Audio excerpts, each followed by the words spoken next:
Baba. Nesli gel. Güneş nasıl? Kim var onun yanında? Güneş iyi. Fırat'ın biraz işi vardı abim yanında. Ne? Yine ne haltlar karıştırıyor bu Fırat? Yahu bir insanın evladından daha önemli bir iş olur mu? Yok baba ya, 1 saat işim var dedi, belki de geçmiştir. Yok abin o beceremez, çocuk bakmayı bilmez o. Sen git yanına, hadi hemen sen git yanına. Bak ya. Baba. Hı. Sen ne işin var burada dedin ya bana. Evet, niye geldin dedim. Niye geldin? Baba, abimle bir konuşsam mı acaba ya? Çok içerlemiş bu mevzusunu. Biliyorum sen bir anlık öfkeyle vurmuşsundur. Yoksa bugüne kadar bize bir fiske bile vurmadın. Nesli. Hadi sen git. Sen Güneş'in yanına git. Acil bir durum olur. Güneş panik yapar. Şaşırır çocukcağız. Hadi durma. Git. Tamam. Kolay gelsin.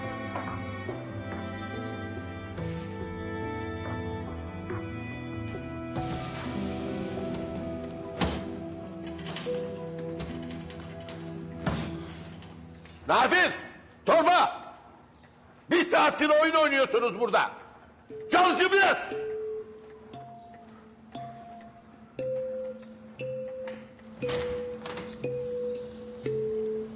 Neslihan. Neslihan. Merhaba. Kado, Hocam, Şahin nerede? hocam vallahi aradım telefonunu falan ama kapalı yani.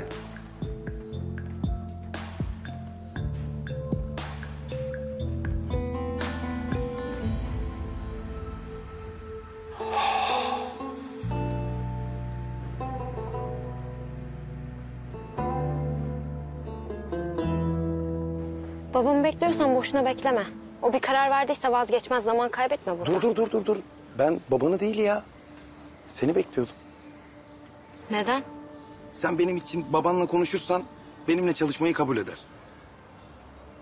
Bak eğer sen bu iyiliği bana yaparsan var ya, ben bu iyiliği hayatımın sonuna kadar unutmam. Bence sen boks yapmayı pek beceremiyorsun. O nereden çıktı be? Hem daha doğru düzgün bir kere bile denemedi ki baban beni. Denemeye gerek yok ki. Yani o kadar çok yumruk yemişsin ki kafana, beynin durmuş senin. Benden yardım istediğine göre iyi bir doktora görünsen fena olmaz bence. Ya ben sadece bir şans istiyorum. Bir kere denesin beni, bir kere görsün yeter bana. Bak arkadaşım, Adım Kerem bu arada. önemi yok. Boşuna hafızamı senin isminle doldurmayacağım. Bak beni iyi dinle. Sen Necdet Supi'nin oğlusun. Biz de Kafkas'ın ailesiyiz. İşte bu yüzden senin bizim yanımızda yerin de yok, ismin de yok. Aklından ne geçiyor bilmiyorum ama yanlış yerdesin. Ya ben doğru yerdeyim. Ama sadece çok yanlış anlaşılıyorum. Ya sana yemin ederim benim içimde kötü hiçbir niyet yok.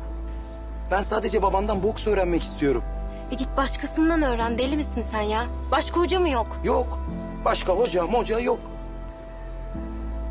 İçerideki çocuklardan bir farkım da yok benim. Onlar ne kadar kaybettiyse bu hayatta ben de o kadar kaybettim. Benim tek çıkış yolum senin baban Neslihan. Ben yıllardır içimde büyüttüğüm her şeyi hiçe sayıp Kafkas'ta aynı çatı altında olmayı bile göze alıyorum. Ne olur Yaman Hoca benim bir görse. Babam senin hakkında hiç yanılmamış Kerem. Sen bu salona fazlasın. Öfken fazla, hırsın fazla. Ama kibrin hepsinden fazla. Bence ben babamla hiç konuşmayayım. Çünkü eğer bu halini anlatırsam bırak öğrencisi olmak, bu salonun kapısında bile bekleyemez.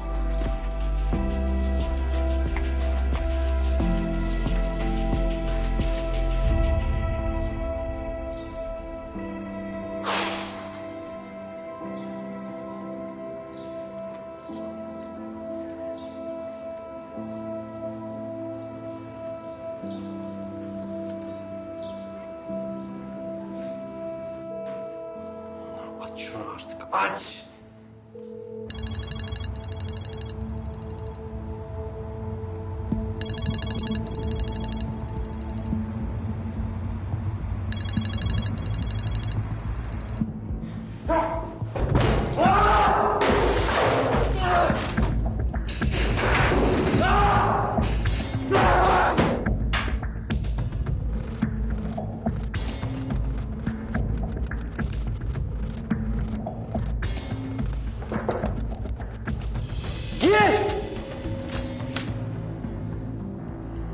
Kusura bakmayın vakitsiz geldiysem.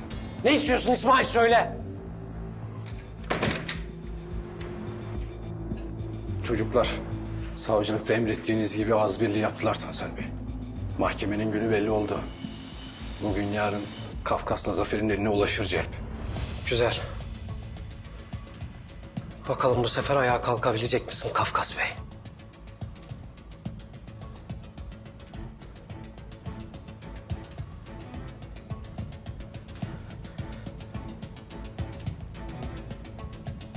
Tansel Bey. Bir şey sorsam yersiz olmaz inşallah. Bilmem. Sor. Niye Kafkas'a değil de Zafer'e yürüdük? Emretseydiniz çocuklar elebaşımız Kafkas diye ifade verirlerdi. Bu hayatta her şampiyonun bir zaafı var İsmail. Kafkas'ınki de sevdikleri. Onun gardını ancak sevdikleri düşürür. Anladım. Bu hayatta ne kadar çok insan seversen o kadar zayıflarsın.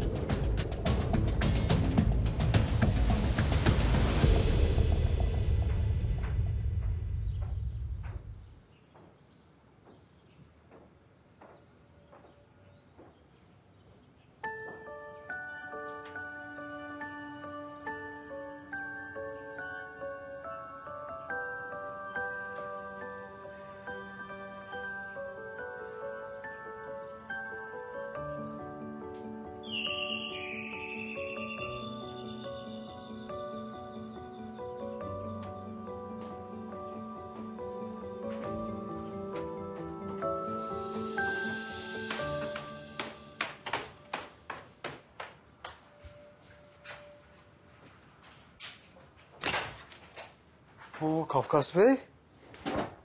Güneş nasıl?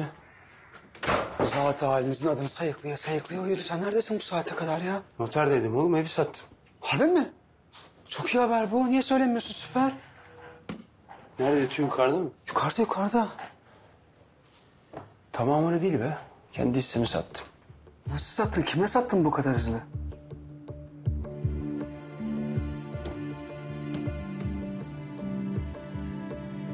Ne kiralaması muhtar?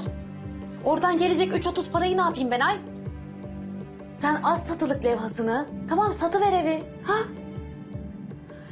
Merak etme merak etme. Vereceğim senin komisyonunu da. Bana bak 100.000'den aşağı açma sakın ağzını ha. Ha tamam o zaman abicim. Tamam sen haber verirsin bize. Peki tamam hadi selam söyle. Görüşürüz. Kimle konuştun? Fırat abimle. Yavrum versene, bana da geldin buraya kadar. Bugün merak ettim zaten, ben de bir konuşsaydım. Ay sende de hiç izan yok be adam. Bayramlaşmaya aramadık herhalde. Güneşimizin durumunu merak ettim de o yüzden aradım. Allah Allah zaten adamın başı kalabalık bir ton şey var. Niye telefonda asker edelim canım? Tamam doğru. Nasıl olmuş Güneş? İyiymiş toparlamış biraz. Oh şükür be. Bak ben sana ne diyeceğim ya. Siz o gün abimle hastanede konuşuyordunuz ya. Merdivenden çıkıyordu abim. Elinde bir paket vardı abimin. Neydi o? Para verdim abine. Para mı?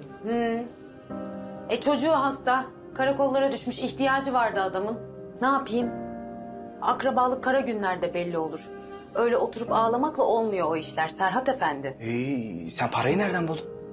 Ya kenarda 3-5 biriktirmiştim dişimden tırnağımdan arttırıp. Abine kısmet oldu. Helali hoş olsun. Kız sen var ya bir tanesin ya. Şimdi böyle olduk değil mi? Düne kadar yüz çeviriyordun abimleri istemiyorsun diye. Hastanede sorguya çektin ya beni. Çocuklar mı bir şey yaptı efendim Mücella? Yok niye bırakıp gittin? Ya Allah da var ya benim tepemden baksın ya. Evet baksın. Ben senin hakkını nasıl öderim ya Mücella? Ödeyemezsin de. Ben karşılık beklediğim için yapmadım canım. Akrabalık vazifemiz işte. Aileyiz sonuçta. Ben var ya seni çok seviyorum ya. Ay. Vallahi çok seviyorum ben. Sağ ol sağ ol.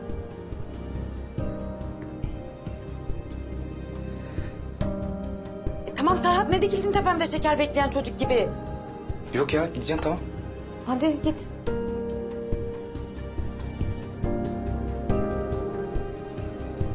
Pes ya. Ben bu Mücella'nın var ya vicdanı için... Sakin ol, çocuğu uyandırma.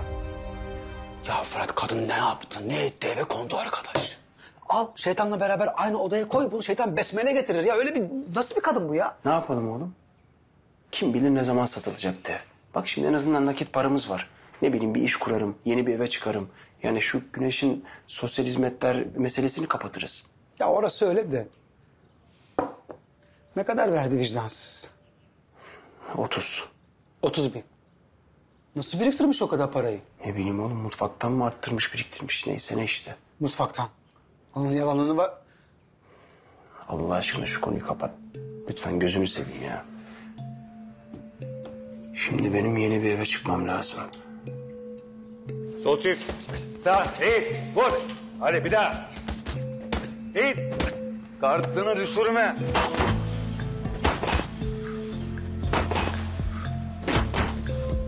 Sıkı tut torba. Her tarafın ayrı oynuyor. Azıcık kalıbın adamı ol. Abanma sen de düşmana mı vuruyorsun? Sen daha bir şey görmedin torbacığım. O arabayı iteklerken kıkır diyordun ya. Ha? Gülsene hadi. Gül biraz. Gül. Göreyim oğlum gülüşünü. Arabadaki gibi gülsene. Sırıtsana. Gül.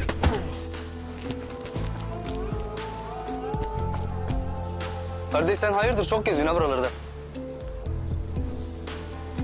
Benim keyfim yerinde birader. Hadi sen işine bak. İyi sen bilin.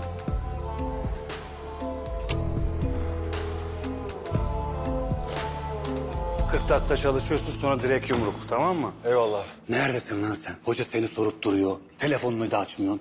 Abi anlatırım bir üstümü değiştireyim de. Sen hocaya anlat. Bana değil. Şahin, seninle anlaşamayacağız. Anlaşıldı.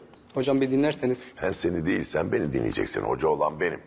Eğer dinlemeyeceksen bu salona gelmeyeceksin. Hocam haklısınız ama vallahi geçerli bir sebebim var. Yoksa hayatta geç kalmam biliyorsunuz. Şahin senin için geçerli olan sebep acaba benim için geçerli mi hiç düşündün mü? İşe başladım hocam mecburen. Evdeki durumları biliyorsunuz. Ne işi?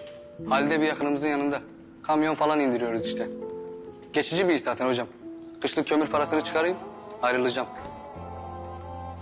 Peki. 2 dakikan var. Soyunuyorsun, ringe çıkıyorsun hadi. Sağ olun hocam. Hocam 1 dakika 30 saniye. o çocuk kapıda. Necdet Supi'nin oğlu. Öylece bekliyor. Herhalde gitmeye niyeti yok.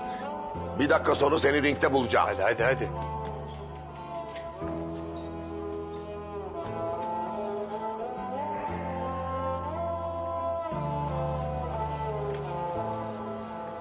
Eyvallah. İyi günler. Ne oldu Zafer? Bu ne? Mahkemeden cevap kağıdı gelmiş. Yapma ya. Kafes dövüşü. Yakında bana da gelir o zaman. Abi bunlar hangi ara mahkemeye açtılar da hangi ara celbi gönderdiler ben anlamadım ki. Ne bu? Mahkeme celbi bir şeyle alakalı işte herhalde bu kafes. Ne anlamadım bir baksana şuna nedir bu ya? Yani Nesli bizim yakında mahkememiz olacak bu kafes dövüşüyle alakalı.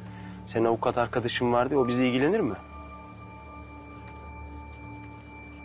Nesli iyi misin? Ne oldu kızım asıyorlar mı bizi ne oldu? Abi seni şebekenin elebaşı olarak yargılayacaklar. Ne?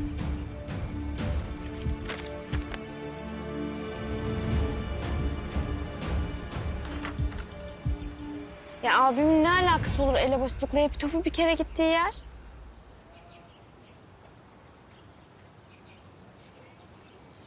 Anladım.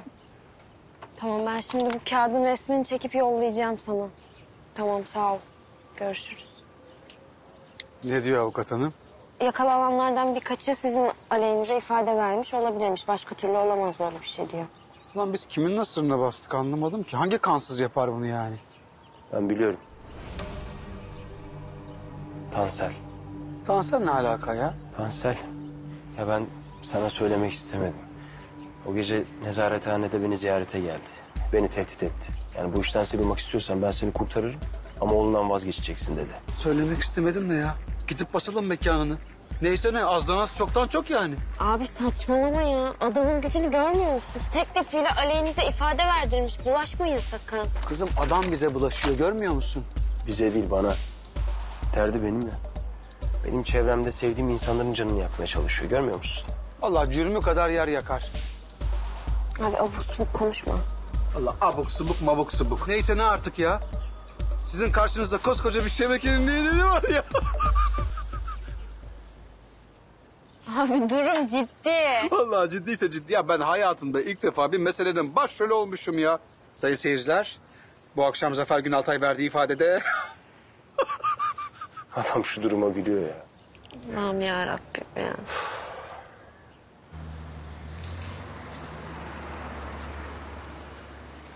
Birader. Yaman Hoca seni bekliyor içeride. Ciddi misin sen? Şakacı mı duruyor? Ha? Hocanın iyi gününe denk geldin. Hadi geç. Eyvallah. Yalnız çok sevinme ha. 40 yılda bir denk gelirsin böyle iyi gününe.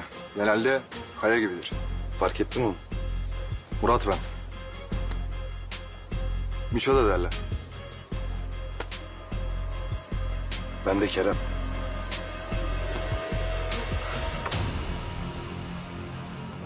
Omuzdan, omuzdan. Hadi hızlı. Yaklaş, yaklaş, yaklaş. Yaklaş. Tamam, tamam. Ağırlığa geç. Vallahi hocam çok teşekkür ederim. Yani beni kabul edeceğinizi biliyordum. Söz veriyorum pişman olmayacaksınız. Ben hayatta genellikle hiç pişman olmam. Bak evlat, ben seni çalıştıramam. İçeri niye çağırdınız beni o zaman? Dalga mı geçiyorsun benimle? Yo, dalga geçmiyorum. Seni içeri çağırdım çünkü az sonra söyleyeceklerimi iyice kafana yaz ve sakın unutma diye çağırdım. Gel bak. Şimdi delikanlı, senin bir potansiyelin var. Yani sen, ben olmasam da bu salon olmasa da hayatta var olabilirsin. Yani iyi bir sporcu olabilirsin, boksör olabilirsin. Ama benim derdim ben olmadan, bu salon olmadan hayatta var olamayacaklar.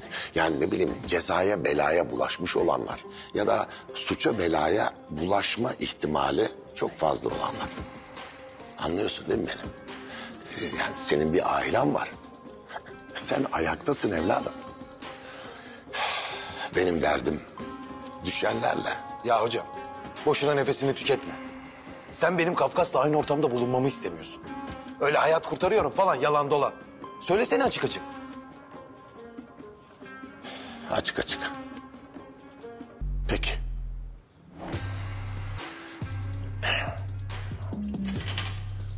Söylesene bana, sana niye Miço diyorlar? Teknede takılıyordum hocam. Yüksek sesle söyle. Teknede takılıyordum. Göçmen kaçırıyorduk dışarı. İşte ne var ne yok kaçırıyorduk.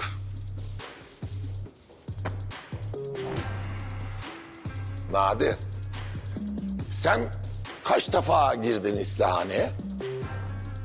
2 kere hocam. Peki niye girdin? Oto hırsızlığı.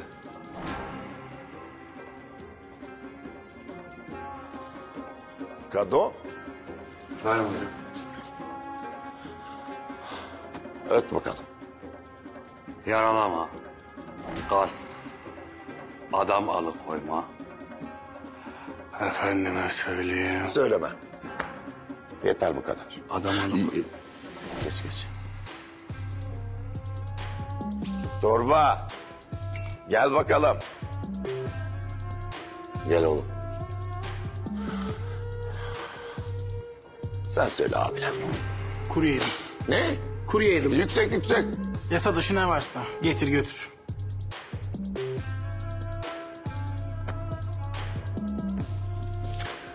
Hepsi açık açık konuştular işte. Yetti mi sana? Hı?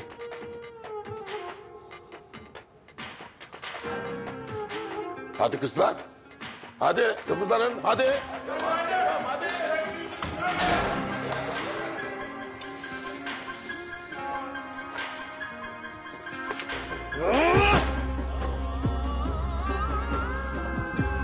Ama benim derdim cezaya belaya bulaşmış olanlar ya da bulaşma ihtimali çok fazla olanlar. Yumruğu yedin ama kendine gelemedin, ortama baktın tek bir hesap var. Acılara kar, kendini buldun sandığın aşkta hep bir tokat var.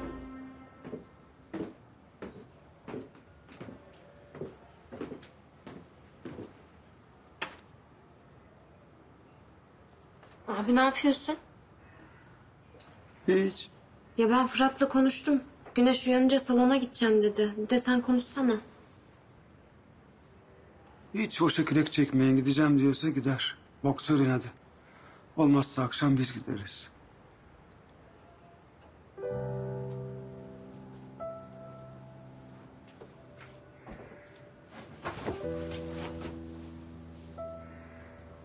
Abi.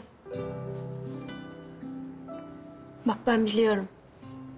Sen biz üzülmeyelim diye, Fırat üzülmesin diye takmıyormuş gibi yapıyorsun. Gülme. Abi takmamak elde değil ki. Nasıl böyle bir iftira atılır ya? Ya iftira geç şimdi. Tahsilin dişi geçmez bize. Sen rahat ol. Bana oynama. Bari bana yapma ya. Ben tanımıyor muyum seni? Ben gözünün içinden tanırım seni abi. Yüzünden düşen 1000 parça. Sen iyice fena oldun ha. Öyle üzülüyorsun bir şeye, anlıyorum, anlat. Üzülüyorum yavru Ceylan. Üzülüyorum da. Ben düşmanın ettiğine üzülmüyorum. Öz babamın ettiğine üzülüyorum. Adam geldi karakolun önüne, anlamadan dinlemeden yapıştırdı şamarı. Ulan kaç yaşında adamım ben ya. Bari bırak lafımı bitireyim.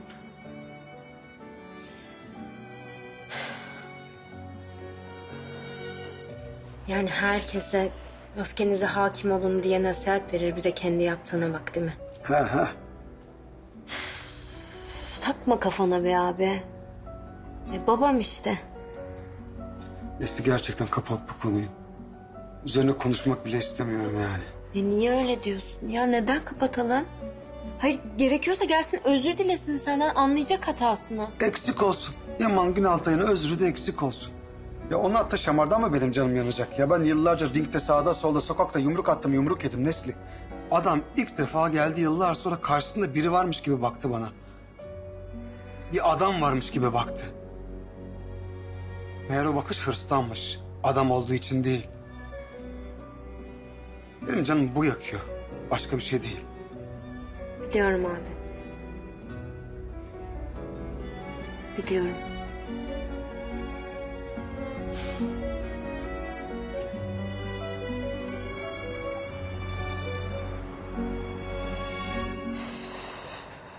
Abi şu mahkeme meselesini babama söylese miydik ya? Belki bir akıl verirdi. Deli misin yavru Ceylan ya? Attığı tokatın acısı duruyor daha ya. Sen istiyorsun ki hepten girişsin bana ha. İyi de bu sefer mesele büyük yani, o da anlayacaktır. Oh, biz onu anlatana kadar iş işten geçer zaten. Ayrıca ortada bir iftira var. Bugün yarın çıkacak, mahkeme sonuçlanacak. Abi. Nesli. Konu kapandı. Ne babamın ne de Selvi'nin haberi olmayacak, tamam mı? Hadi gidip Kafkas'a müjdesini verelim.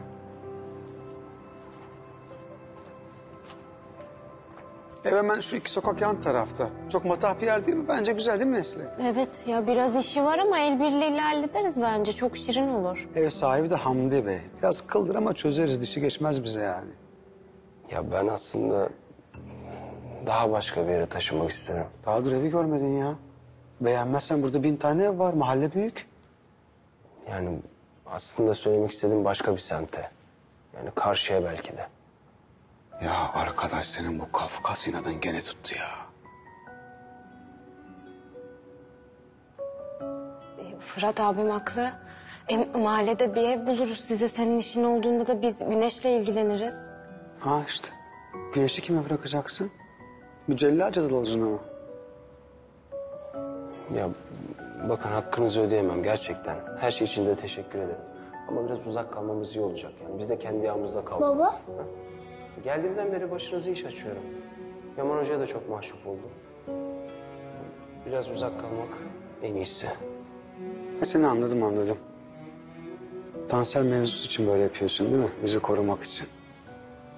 Ya bir tane çapsız herif çıkmış, içimize düşmüş diye ayrılacak mıyız ya? Biz kardeş değil miyiz ya? Nesli, sen bugüne kadar ikimizi birbirinden ayırdın mı yani? Sen bize nasıl yük olabilirsin ki? Ya öyle tabii Fırat, yapma be. Bunca yıl sonra bulmuşuz birbirimizi, ayrı düşmeyelim. Güzel kardeşim, ayrı düşmeyeceğiz zaten. Gene birlikte olacağız. Diyorum ya, biraz uzak kalalım. Ben gene Güneş'i getiririm buraya. Sık sık görüşürüz. Siz de gelirsiniz. Her zaman kapım size açık. Baba. Ne oğlum?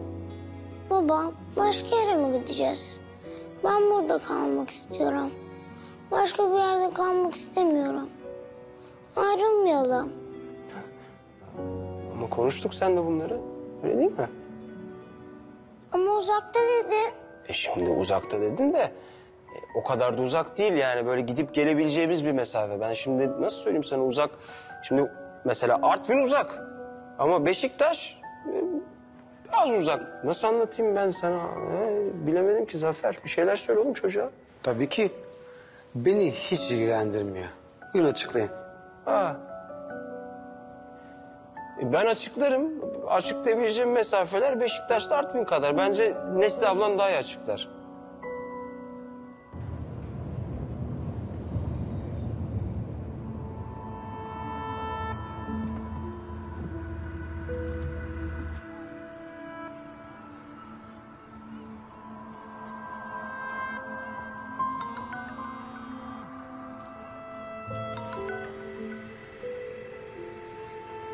Efendim? Suna benim Tansel. Efendim Tansel. 2 gündür kaç kere aradım, açmadın. Mesajlarıma da cevap vermiyorsun. Tansel gerçekten konuşmak istemiyorum. Rica ediyorum yarına kadar müsaade et. Biraz sakinleşeyim yarın arayacağım ben seni. Peki. Ama seni ne kadar çok sevdiğimi ve ne yaptıysam seni mutlu etmek için yaptığımı unutma lütfen. İyi geceler. Sana da.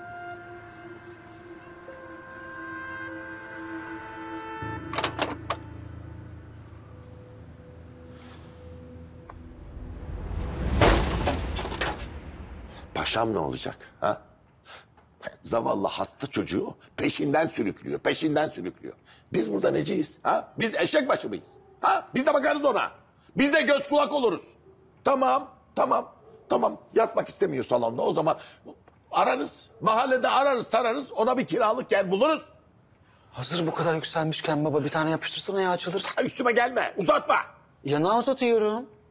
Mesele sen değilsin. Mesele Fırat. Ben ne zaman bu evde mesele oldum ki zaten. Sen ne konuşuyorsun? Ben diyorum ne zaman acaba mesele oldum yani. Zafer ne konuşuyorsun? Ağzında geveleyip durma. Ne söyleyeceksen söyle. Fırat diyorum baba Fırat. Ben Yaman Hoca'ya çok yük oldum diyor. Yük olmayayım diyor. Yük olmak mı? Zafer, ben onun 7 sene evvel sırtıma yıktığı yükün altından kalkmışım.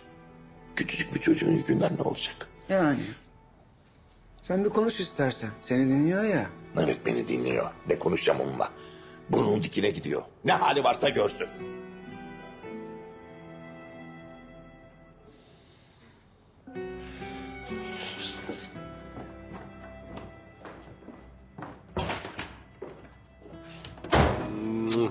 Bak. Ne kadar da yumuşak bunlar böyle. Hı?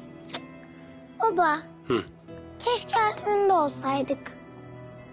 Oğlum şimdi Artvin nereden çıktı ya? Allah Allah. Hani alışmıştın buralara sevmiştin?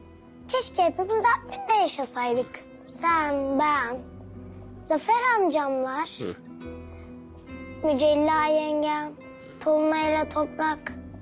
Bir de Yaman dedem de. Annem de ölmemiş olsaydı. O zamanlar çok mutluydunuz değil mi siz baba? Çok. Anlatsana. Ama masal gibi. Biz dünyanın en güzel yerinde, dünyanın en mutlu insanlarıydık oğlum. Hayallerimiz vardı bizim, umutlarımız vardı. Dünyada kötülük diye bir şey yokmuş gibi yaşardık. Sanki bir aradayken kötü hiçbir şey olmazmış gibi.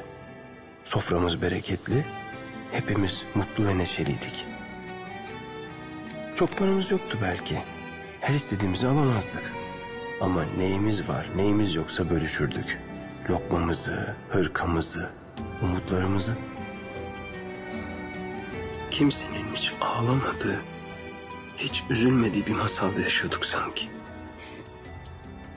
Gerçek olamayacak kadar güzel bir masaldı.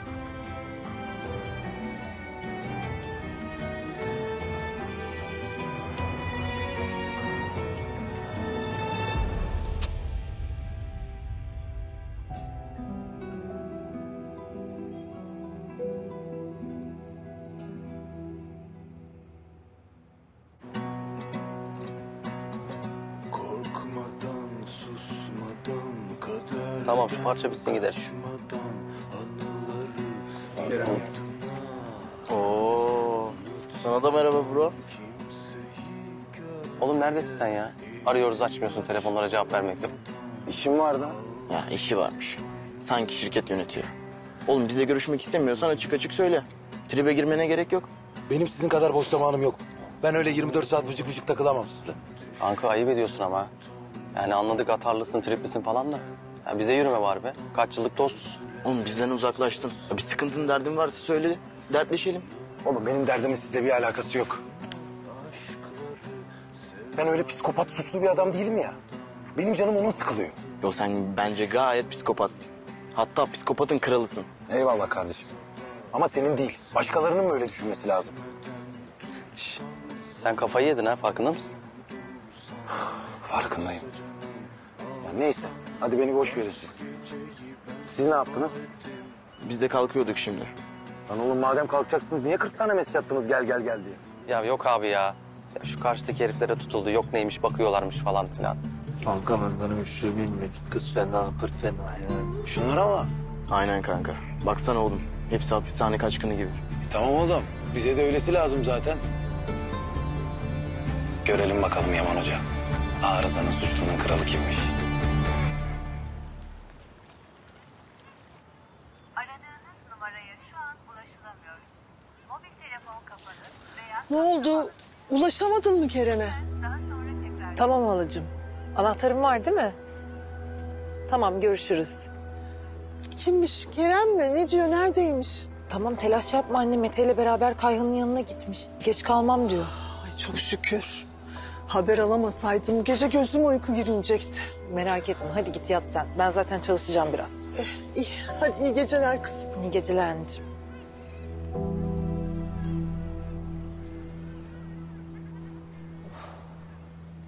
Kaç geceyi ben sabah... Ya dayı car car yeter artık. Kes artık şu müziği ya. Müzik dinlemiyorsan evine git lan. Barzo. Ne diyor lan bu? Ne diyorsun lan sen? Kime şekil yapıyorsun? Oturun kızları tutun. Ne diyorsun? Hoş geldin kardeşim. Sen hoş...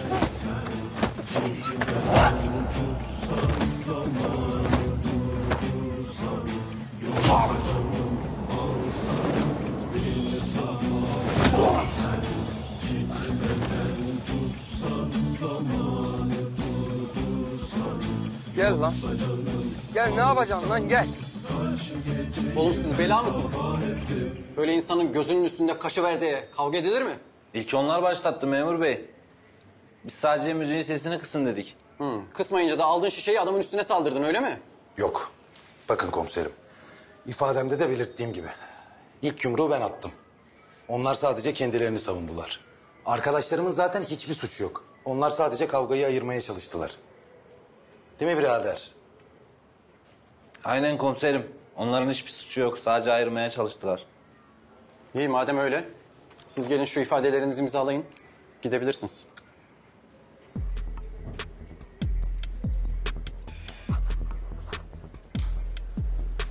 Kendine iyi bak tatlı çocuk. Kendine iyi bak sarı şeker. Görüşürüz. Sen de serbestsin. Ama bak bir daha böyle bir mevzuyla karşıma gelirsen tıkarım seni içeri. Anlaşıldı mı? Anladım komiserim. En barzoları sen. Siz de gidebilirsiniz. Komiserim, Kerem çıkabilecek mi? Hayır. Kerem bu gece misafirimiz olacak. Böyle ortalık yerde olay çıkartıp insanların kafasını gözünü kırıp sonra da elini kolunu sallayarak gezemeyeceğini bir öğrensin bakalım. Beyler siz de kızları evlerine bırakın. Perişan oldular. Bak bizimkiler ararsa da sakın açmayın. Ben halledeceğim. Yok öyle ailem duymasın falan. Sen şimdi bir yakınının adını soyadını bir de telefon numarasını ver bakalım. Tabii. Yaman Günaltay.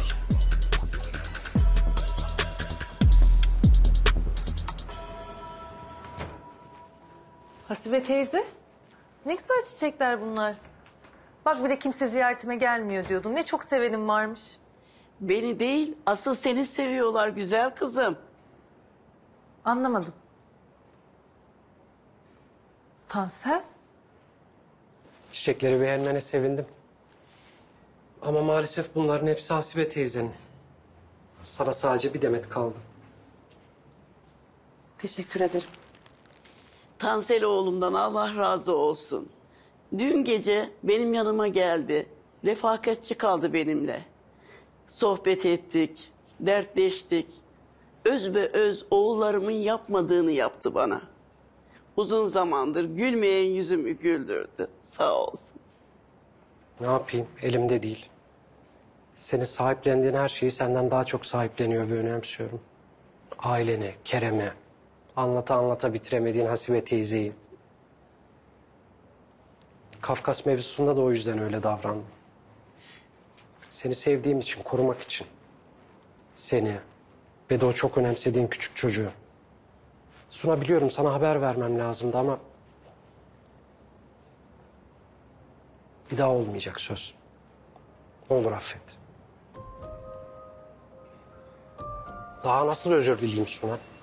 Tamam, bir hata yaptım, bir daha asla olmayacak. Ama sen de lütfen daha fazla uzatma bu konuyu artık. Sen hatanı anlamadın Tansel. Sadece beni kaybetmekten korktun. Bak, bu zamana kadar benim için yaptıklarını, ailen için yaptıklarını inkar edemem. Ömrüm boyunca da ödeyemem hakkını. Ama bu durum başka. Başka değil Suna. Ben bugüne kadar ne yaptıysam tek bir gerekçem var, o da sana olan aşkım. Bana olan aşkın mahkemeleri yanıltma hakkını vermez sana. Eğer o adam teklifini kabul etseydi bu ipin altından ne sen kalkabilirdin ne de ben. Tamam. Bu durumu nasıl düzeltebilirim? Sen söyle, söyler misin bana?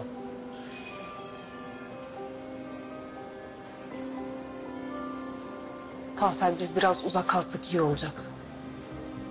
Sadece sende değil, bende de hata var. Her başım sıkıştığında, sıkıntımda sana koştum. Seni de dahil ettim. Bundan sonra ailemle ilgili sıkıntıları tek başıma halletmek istiyorum. Lütfen bu duruma alışmam için biraz zaman ver. Benim şimdi gitmem gerekiyor. Hastam gelecek. Müsaadenle.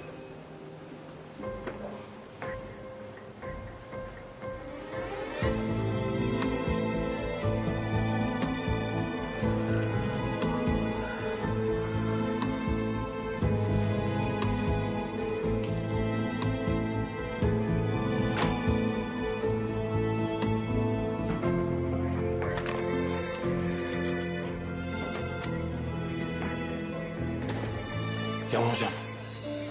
Geleceğinizi biliyordum. Ben de bu kadar salak olacağını bilmiyordum. Otur. Affedersiniz. İşlemler bitti mi acaba? Hayır, buyurun oturun. Ah lan ah. Vallahi boşuna inat ediyorum. Ben de sendeki yetenek olacak. Ben gidip halde hamallık mı yaparım lan? Ne yapacağım be abi? Mecburen ekmek parası. Sen var ya, bir profesyonel olsan parayı böyle doğrarsın. Boşuna uğraşıyorsun şampiyona falan. Ama işte nerede sende o akıl? Abi benim elimde mi ya? Ben de istiyorum sağlam para kazanayım. Annemi kardeşlerimi yaşatayım. Ama kararı hoca verecek. O hala zamanı var diyor. Yalnız Yaman Hoca'ya baksan zaman kanı gibi aksın gitsin. Evdekiler de bekliyor oğlum. Ha? Ekmek bekliyor, kömür bekliyor. Taş mı yiyecek evdekiler? Yaman Hoca mı gelip evdekileri ısıtacak? Orası da öyle tabii. Bak sen iste. Ben seni profesyonel yapayım. 3 ayda ilk müsabakana çıkartırım. 1 yıl içerisinde de kemeri alırsın. Oğlum senin sikletinde senin karşına çıkacak adam yok la dünyada. Bilemedim abi. Yaman Hoca ile konuşsak, durumu anlatsak. Oğlum sen he de. Yaman Hoca'yı ben konuşurum la. Yaman Hoca bende. Vallahi sağ olun hocam. Sayenizde çıktım. Benim sayemde de içeri girdin. Doğru mu? Ya sen ne işsin? Ne çeşit bir delisin sen? Ya vurulsaydın ya ölseydin. Ha, insan kendine bunu yapar mı? Yapar hocam. Başka çaresi olmadığı zaman yapar. Ben sadece babamın kemerini kazanmak istiyorum şu hayatta. Ve bunu bana sağlayabilecek tek kişi sensin. İyi düşündün mü? Ben miyim yoksa kinin mi? Sen kemeri falan istemiyorsun. Sen Kafkas'tan babanın intikamını almak istiyorsun. Evet, doğru. Beni bu yola sokan kinim ve nefretim. Ama yoldan çıkmama engel olabilecek tek kişi de sensin hoca. Ben sadece babam gibi bir şampiyon olmak istiyorum. Sen olmadan da yapamam. Peki Kafkas'la aynı çatı altında öfkene hakim olabilecek misin? Onun için sadece bir temizlikçi demiştin. Bir temizlikçiyle aynı ringe çıkacak değilim. Ben sadece gerçek boksörlerle dövüşmek istiyorum.